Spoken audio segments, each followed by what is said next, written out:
હોય થાય 2 મિનિટ જ થઈ વાંધો નહીં વાંધો થાવ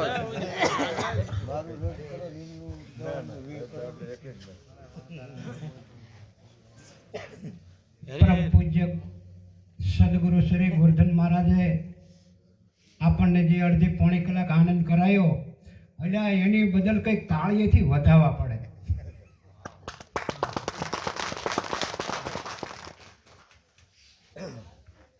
એમને એવી વાત કરી કે અજ્ઞાન અંધારાને કાઢવું પડે. અંધારું કાઢવા કે ખંપાળીઓ પાવડા લઈને મથો ને તોય ન જાય. એટલે અંધારું કેમ કાઢવું, કેવી રીતે કાઢવું, એ સદગુરુના શરણ સિવાય નથી સમજાયું. મનના મતે જો ભક્તિ કરતા હોય તો અજ્ઞાન વધી જાય. અજ્ઞાન છે અંધારું છે. મનના મતે ભક્તિ એટલે શું? કોઈ હાથમાં બે હરખા પહેરવા, ડોકમાં મળાયું પહેરવી, દાઢી જટા વધારવી, ભગવા પહેરવા. જોજો અજ્ઞાનના અંધારા વધી જાય. એના માટે વણઝારાનું દ્રષ્ટાંત છે. આજથી 80 વર્ષ પહેલા સકડા નહોતા, મોટરો નથી, ટ્રેક્ટર નહોતા, ખટારાય નહોતા. મોટા મોટા શહેરમાં આપણે હટાણા કરવા જવું પડતું. અને એ વખતે વણઝારા 60, 70, 80, 100 ગધાડા રાખતા.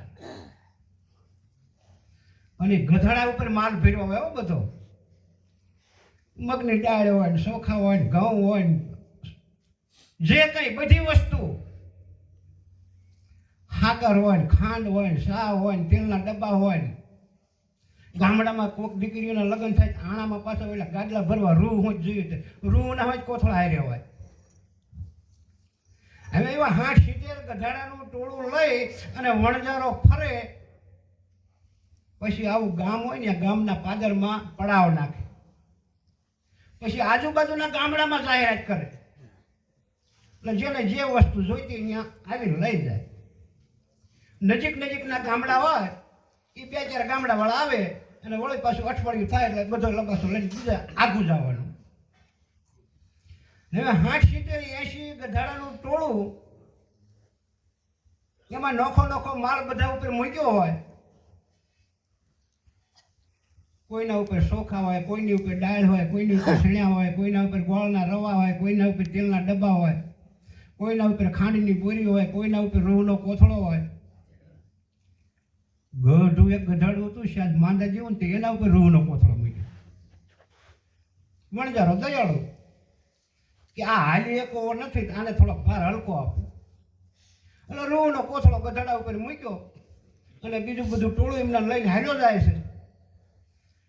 ખરેખર સારું ગધાડું હતું, વજન ઉપાડે એવું હતું. એના ઉપર 5 મણની ગોણ, જો ખાંડની ગોણ હોય ને 5 મણની વજન, ઈ તોય તાણી જાય. હાલતા આપણે લીમડીના ભોગાવા જેવી એ નંદી આવી. નદીમાં પાણી અને કેટલી ભોની આમ પખતી. હવે 70, 80 ગધાડાનું ટોળું એ પાણી ફુવારું કાઢવું. વણઝારા ભાઈ એકલા હી કરતો ને હાંક્યા એટલે આ તો ગાંડડા ઘોડે લેન્ડ થઈ જાય. પણ હાલતા બરોબર અડધીક નદીએ પહોંચ્યું. એમાં ગધાડું જે ખાંડની ગોણી વાળું હતું ને હેઠું પી ગયું. ઓલાને ખબર નથી, પાણીમાં બેસી ગયું. 5-10 મિનિટ બેઠું હશે ત્યાં ગોણી તો આખી પલ્લી જાય. કંઈક થોડી દેજી ઓગળી ગઈ. મને થોડોક ભાર હલકો થયો. ઓલો ભાળી ગયો, હી કરતો ધોળા આવીને ફોટું મારીને ઊભું કર્યું. મારું બેટું કે ઘરે કરી કે એને કે ખાંડ પલાળે. હવે એ થોડો જાદુ તો એમાં ઓગળી ગયું છે. 5 મિનિટ બેઠું એમાં, પણ આખી ગોણી પલ્લી જઈ બારું નીકળ્યું. તો હાલ્યું જાય છે ને તો ગંદોડા થાટા જાય. હળવે ઓગળતું અડધો વજન ઘટી ગયો. એટલે આમ હાલ્યા જાય છે ને તો ઓલો ઠેકડા મારે. ઠેકડા મારવા માંડ્યો એટલે ઓલા રૂના કોથળા વાળો કે ઠેકડા કેમ મારે?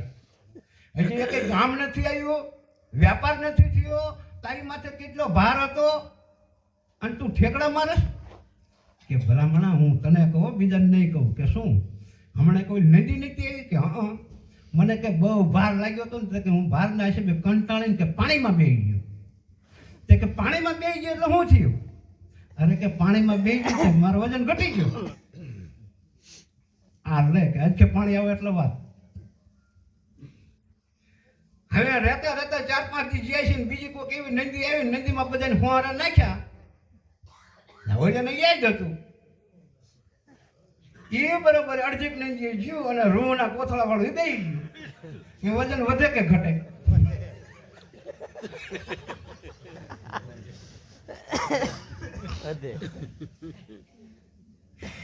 અમારે 42 પછી અમારે વજન વધારે રખડતા હોય, દ્વારકા સુધી જાય, કાશી સુધી જાય, પણ કઈક જ્ઞાન ગંગા એવી મળે ને તો મારે બે ગયા.